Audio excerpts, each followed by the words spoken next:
ده ماشاءالله دلته د اسلامي امارت مجاهدین حاکم دي په ټول بازار باندې الحمدلله اسلامي امارت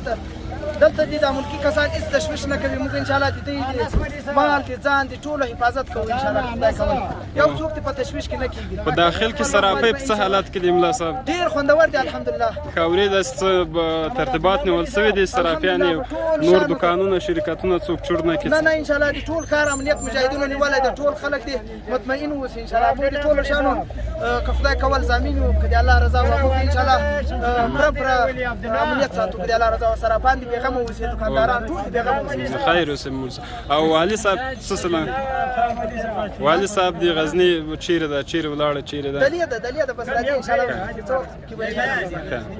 غزني والي وتښتېدی او غزني والي امنیه قومندان ټول وتښتېدل کابل ته ولاړو تر کابله یې د تلو اجازه امارت ورکړه بیا په دا لاره په اوږدو کې طالبان هم ورسره وو که نه مجاهدین چې راغلي بې حفاظت دی کوي مجاهدین چې راغلي رسوي په خیر واقعیت ژوندی دی خیر